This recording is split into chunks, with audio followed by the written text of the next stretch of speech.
მაგალითად ადამიანს როგორი ღვთისმეტყველი უწოდებს, რომ ეს არის მიკროკოსმოსი, როცა ანუ პატარა კოსმოსი, როცა არსებობს დიდი კოსმოსი, ანუ დიდი კანონზომიერება და ადამიანი პატარა კანონზომიერება, კოსმოსი დიდი მშვენიერება და ადამიანი პატარა მშვენიერება, კოსმოსი კანონზომიერებას და მშვენიერებას ნიშნავს. დიდი და პატარა. მაგრამ ზოგიერთი ღვთისმეტყველი ამბობს პირიქით, რომ დიდი ეს ფიზიკურად დიდი მშვენიერება და დიდი წესრიგი, ანუ კოსმოსი ფიზიკურად პატარას გაგრძელება. ანუ ჩვენი სხეულის გაგრძელებაა სამყარო. აი მაგალითად წარმოიდგინეთ, ეხლა ვის ცოტა ასაკშია ეხსომებათ საქართველოში ქორწილი როგორ იმართებოდა ხოლმე. სეფას რო გაშლიდნენ.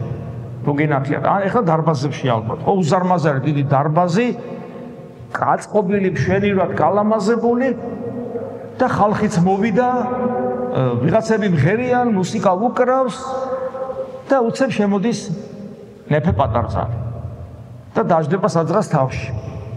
აი ამ მთელი ეს მშვენიერება, მთელი ეს დიდებულება, მთელი ეს უზარმაზარი დარბაზი, რა ვიცი, რამდენი კაციანი, ხო?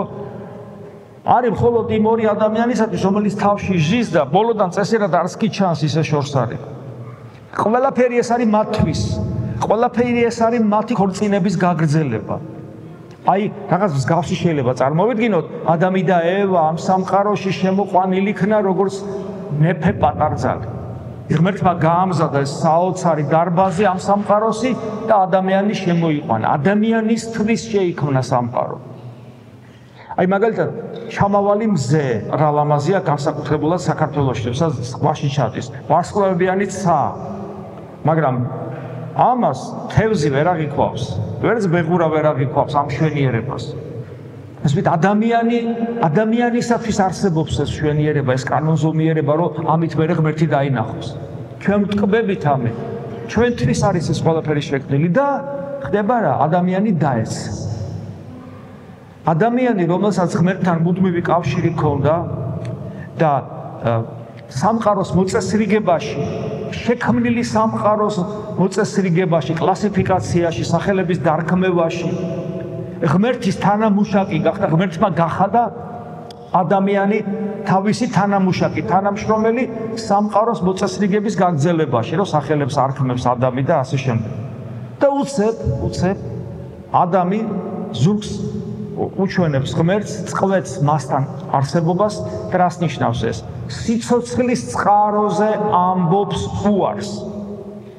სიცოცხლის წყაროზე ამბობს, აი აკვალანგისტი, რომელიც მძიმე შეჭურვილი დადის და გრძელი მილით მიერთებულია გემზე და იქიდან ჰაერი ეწოდება და უცებ ეს გადაჭრა რა, ეს ხელს მიშლის ეს მილი და გადაჭრა ეს მილი, რომ სადასმენა იქ წავიდე და მას ჟანგბადის მიწოდება შეუწყდა.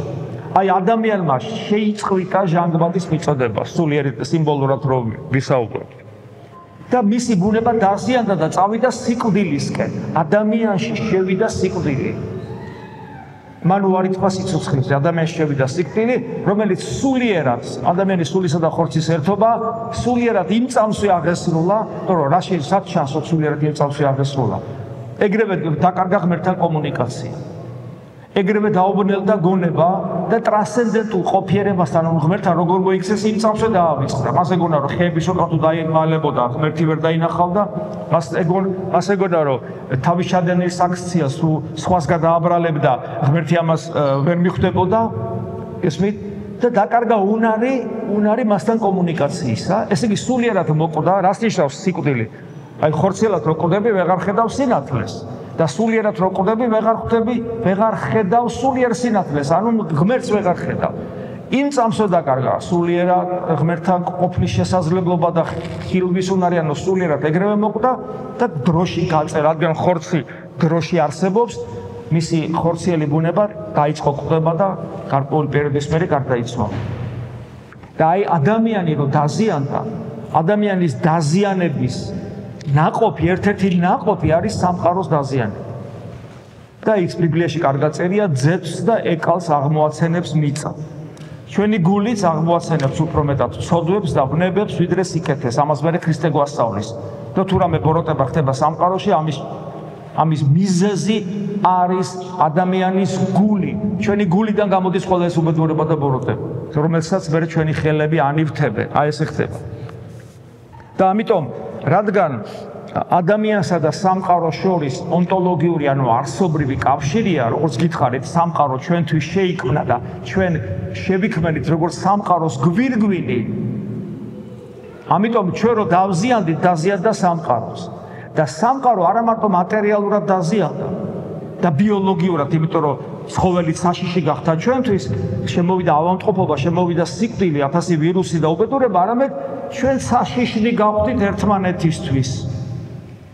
ერთმანეთს ერთმანეთის მიმართ გაუწყობდა ადამიანი და პირველი მიწაზე დაბადებული პირველი ადამიანი კლავს მიწაზე დაბადებულ მეორე ადამიანს, ძმას, კაინი კლავს აბელს. ადამიანი მეორე ადამიანისათვის გახდა საშიში.